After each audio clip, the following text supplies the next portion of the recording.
তারা আপনার যে টার্গেট কাস্টমার, ওই কাস্টমারের কাছ থেকে তাদের পকেট থেকে টাকা বের করে নিয়ে আসতেছে, তারা রেভিনিউ জেনারেট করতেছে, তারা সেল করতেছে।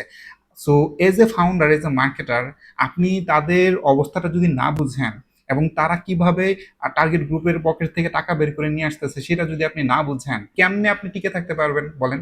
যে কোনো বিজনেসের ক্ষেত্রেই কম্পিটিটর ম্যাপিং ছাড়া যদি আপনি কোনো সিদ্ধান্ত নেন, ওই সিদ্ধান্তটা একটা ভুল সিদ্ধান্ত হবে। আর এজ এ ফাউন্ডার কিংবা মার্কেটার যদি কোনো একটা ভুল সিদ্ধান্ত নেন আর ওই ভুল সিদ্ধান্তের উপর আপনি কাজ করেন, দিন শেষে যেটা হবে, আপনার পুরো প্রজেক্টটাই লস হয়ে যাবে, অর্থাৎ লস প্রজেক্ট হবে। আর এজ এ ফাউন্ডার নিশ্চয়ই আপনি সেটা চান না। যদি না চান, আপনাকে কি করতে হবে? অবশ্যই কম্পিটিটর ম্যাপিং করতে হবে। এখন প্রশ্ন হচ্ছে কেমনে করবো ভাই, তাই না? Welcome to the business series episode 6। This is Kamrul Hasan, A growth marketer and business strategist. যে কোনো বিজনেসের ক্ষেত্রেই কম্পিটিটর ম্যাপিং ছাড়া যদি আপনি কোনো সিদ্ধান্ত নেন, ওই সিদ্ধান্তটা একটা ভুল সিদ্ধান্ত হবে। আর এজ এ ফাউন্ডার কিংবা মার্কেটার যদি কোনো একটা ভুল সিদ্ধান্ত নেন আর ওই ভুল সিদ্ধান্তের উপর আপনি কাজ করেন, দিন শেষে যেটা হবে, আপনার পুরো প্রজেক্টটাই লস হয়ে যাবে, অর্থাৎ লস প্রজেক্ট হবে। আর এজ এ ফাউন্ডার নিশ্চয়ই আপনি সেটা চান না। যদি না চান, আপনাকে কি করতে হবে?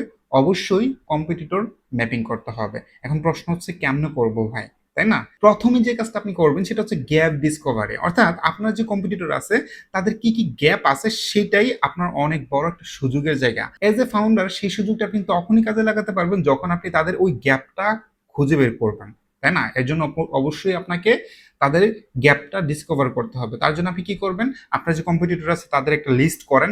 ওই লিস্ট অনুযায়ী প্রতিনিয়ত তাদেরকে অবজারভেশনে রাখেন, অর্থাৎ তারা কি করতেছে, কেন করতেছে, কিভাবে করতেছে।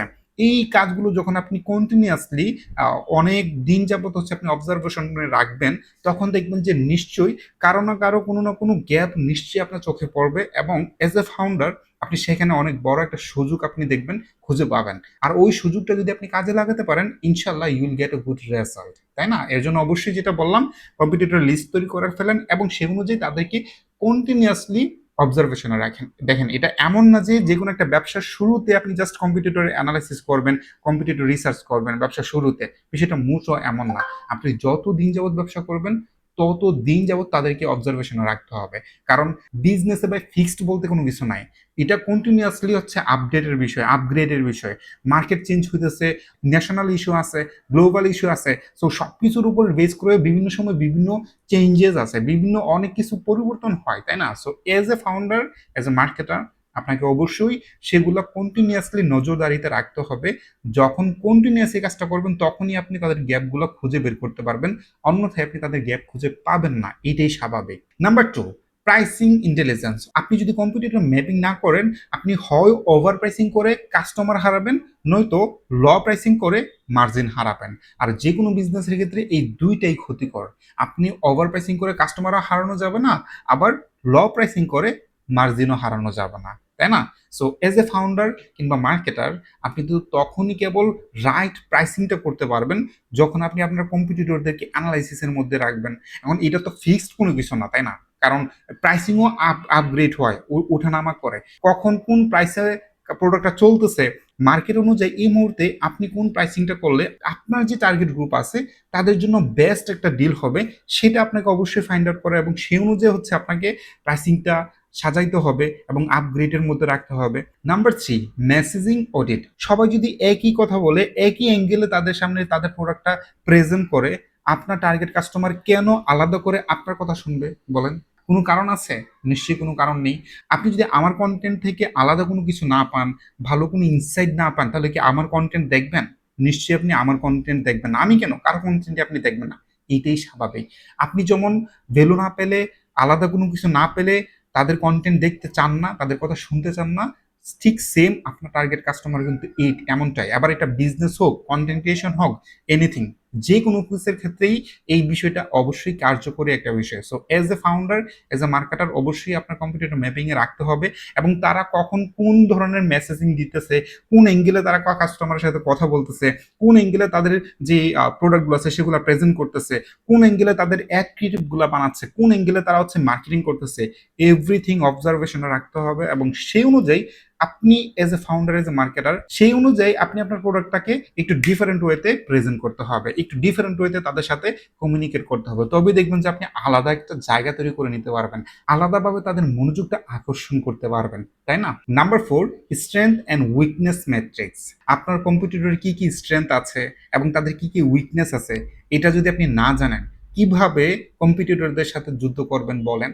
কারণ আপনি তো তখনই যুদ্ধে জয়ী হবেন যখন আপনি তাদের যে উইকনেসের জায়গাগুলো আছে ওই জায়গাগুলোতে আপনি অ্যাটাক করবেন, তাই না? এটা স্বাভাবিক একটা বিষয় ভাই। বিজনেস ইজ এ ওয়ার, আপনাকে এটা মানতেই হবে। নতুন কোনো প্রজেক্ট নিয়ে যখন উদ্যোক্তার সাথে মিটিং হয়, তখন ওই মিটিংয়ে অনেক উদ্যোক্তাকে আমি শুনতে বলি যে ভাই আমার কোনো কম্পিটিটর নাই, আমি কাউকে কম্পিটিটর মনে করি না। মানে আসলে সিরিয়াসলি ভাই, আপনি কাউকে কম্পিটিটর মনে করতেছেন না, তাহলে আপনি কি, মানে আপনি কি অনেক অনেক কিছু হয়ে গেছেন? How is it possible? Definitely competitor আছে এবং তাদেরকে অবজারভেশনে না রাখার বা তাদেরকে পাত্তা নেওয়াদের কিচ্ছু নাই। আপনাকে অবশ্যই তাদেরকে পাত্তা দিতে হবে, তাই না? কারণ তারা আপনার যে টার্গেট কাস্টমার, ওই কাস্টমারের কাছ থেকে তাদের পকেট থেকে টাকা বের করে নিয়ে আসতেছে, তারা রেভিনিউ জেনারেট করতেছে, তারা সেল করতেছে। So as a founder, as a marketer, আপনি তাদের অবস্থাটা যদি না বুঝেন এবং তারা কিভাবে টার্গেট গ্রুপের পকেট থেকে টাকা বের করে নিয়ে আসতেছে সেটা যদি আপনি না বুঝেন, কেমনে আপনি টিকে থাকতে পারবেন বলেন? How is it possible? মানে খুবই হাস্যকর একটা বিষয় হয়ে গেল না? সো অবশ্যই আপনাকে খুবই গুরুত্বের সাথে আপনাকে এই কাজটা করতে হবে। যখন এই কাজটা করবেন তখন তাদের কি কি স্ট্রেংথ আছে, কি কি উইকনেস আছে সেটা খুঁজে বের করবেন। আর এটা ফিক্সড কিছু না, আমি আবারও বলতেছি ফিক্সড কিছু না, এটা হচ্ছে প্রতিনিয়ত মানে আপ এন্ড ডাউন হইতে থাকে। দেখবেন আজকে আপনার কম্পিউটারের একটা স্ট্রেংথের জায়গা আছে, ওই এই স্ট্রেংথের জায়গাটাই আগামী 2 মাস পরে হয়তো একটা উইকনেস হয়ে যেতে পারে। অর্থাৎ আজকে যেটা স্ট্রেংথ আছে আগামী 2 মাস পরে সেটা উইকনেস হয়ে যেতে পারে। তো আপনি যদি তাদেরকে কম্পিউটার ম্যাপিং এর মধ্যে না রাখেন, অবজারভেশনের মধ্যে না রাখেন, সেই উইকনেসটা কিভাবে আপনি ধরবেন এবং সেই অনুযায়ী আপনি সেটা নিয়ে কিভাবে আপনি কাজে লাগাবেন বলেন? How is it possible? কোনোভাবে সম্ভব? সম্ভব না। অবশ্যই এর জন্য আপনাকে কম্পিটিটর ম্যাপিং এ রাখতে হবে। আর বারবার বলতেছি, এটা হচ্ছে কন্টিনিউয়াস একটা প্রসেস, চলমান প্রক্রিয়া, আপনাকে প্রতিনিয়ত এই কাজটা করে যেতে হবে। Number 5, channel intelligence. অর্থাৎ আপনার কম্পিটিটর কে কোন চ্যানেলে কিভাবে কাজ করতেছে সেটা আপনাকে অবশ্যই বুঝতে হবে। এখন আপনি বলতে পারেন যে ভাই আমার কম্পিটিটর তো সব চ্যানেলেই কাজ করে, টিকটকে কাজ করতেছে, ইনস্টাগ্রামে কাজ করতেছে, এফবিতে কাজ করতেছে, ইউটিউবে সব জায়গায় কাজ করতেছে। হ্যাঁ, ডেফিনেটলি সব জায়গায় কাজ করতেছে, আমিও কাজ করতেছি, করতেছেন। কিন্তু তারপরেও দেখবেন যে অনেক কম্পিটিটর এমন পেয়ে যাবেন যারা ফেসবুকে ভালো কাজ করতেছে কিন্তু ইনস্টাতে ভালো কাজ করতে পারতেছে না। আবার অনেকে টিকটকে ভালো কাজ করতেছে বাট ফেসবুকে ভালো কাজ করতে পারতেছে না। সো এই যে গ্যাপটা, এই গ্যাপটা আপনাকে খুঁজে বের করতে হবে। যেখানে কম্পিটিটরের পরিমাণটা কম থাকবে সেখানে আপনি এমনভাবে কাজ করেন, এমন একটা নতুন স্ট্র্যাটেজি সাজান যাতে করে ওই চ্যানেলে আপনার একটা অথরিটি তৈরি হয়ে যায়। এমন অনেক বিজনেস আছে যাদের ফেসবুকে ভালো একটা অথরিটি আছে বাট ইনস্টাতে নাই। আবার অনেক বিজনেস আছে যাদের ইনস্টাতে অনেক ভালো একটা অথরিটি আছে, ইনস্টাতে থেকে তাদের অনেক রেগুলার ভালো সেল আসতেছে বাট ফেসবুক থেকে আসতেছে না। কেন? কারণ তারা ওই চ্যানেলটাতে আলাদাভাবে হচ্ছে নিজের একটা জায়গা তৈরি করে নিয়েছে। তো as a founder, as a marketer, আপনাকেও যে কোনো একটা চ্যানেলে অবশ্যই একটা অথরিটি ক্রিয়েট করতে হবে। একটা না, মানে সবগুলোতেই কাজ করবেন। যদি কোনো এক চ্যানেলে এমন সুযোগ থাকে যে এটাতে অন্যরা তেমন ভালোভাবে কাজ করতেছে না স্টিল নাও, আপনি সেটাতে এখনই সুযোগ, এই মুহূর্তে আপনি ওই চ্যানেলটাতে আলাদাভাবে একটা অথরিটি ক্রিয়েট করেন। এই ক্ষেত্রে ওই নির্দিষ্ট চ্যানেলটার জন্য আপনি ফাস্ট মুভিং অ্যাডভান্টেজ পেয়ে যাবেন। আর এজ এ ফাউন্ডার কিংবা মার্কেটার, ফাস্ট মুভিং অ্যাডভান্টেজ জিনিসটা কি সেটার সাথে নিশ্চয়ই আপনি পরিচিত আছেন, তাই না?